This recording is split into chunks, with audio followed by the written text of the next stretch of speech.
మహబూబాబాద్ జిల్లా హెడ్ క్వార్టర్లో ఆర్టీఓ పోలీసుల ప్రైవేట్ స్కూల్ బస్సులను విస్తృతంగా తనిఖీ చేశారు.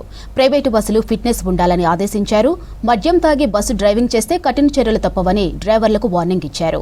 నిబంధనలకు వ్యతిరేకంగా బస్సులో ఎక్కువ మంది పిల్లల్ని ఎక్కిస్తే చర్యలు తప్పవన్నారు. కాలం చెల్లిన బస్సులను నడిపితే స్కూల్ యాజమాన్యంపై చర్యలు తీసుకుంటామని హెచ్చరించారు అధికారులు.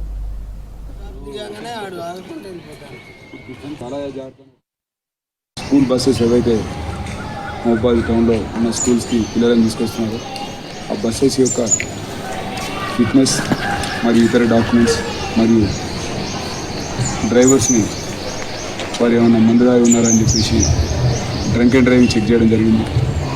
ప్రమాదాలు నివారించడానికి ప్రతి ఒక్క డ్రైవర్ వారు రోడ్డు మీద వెళ్ళేటప్పుడు జాగ్రత్తగా వెళ్ళాలని, అదేవిధంగా తాగి నడిపోద్దని, మరి స్కూల్ యాజమాన్యానికి కూడా వాళ్ళ యొక్క బస్సు యొక్క insurance, fitness, tax, pollution, registration documents, driving licence ఇవన్నీ ప్రాపర్గా చెక్ చేసి ఉంచాలని చెప్పడం జరిగింది. ప్రమాదాలు నివారించడానికి స్కూల్ యాజమాన్యం కూడా వారి యొక్క బస్ డ్రైవర్లకు ప్రాపర్గా మార్నింగ్ వెళ్ళేటప్పుడు, అదేవిధంగా బస్సు వెళ్ళేటప్పుడు ప్రతి ఒక్క బస్సుకు క్లీనర్ కానీ అటెండర్ కానీ పెట్టి స్టూడెంట్ బస్ దిగినప్పుడు వాళ్ళ పేరెంట్స్ తీసుకెళ్లే వరకు జాగ్రత్తగా ఉండాలని చెప్పి సూచించారు.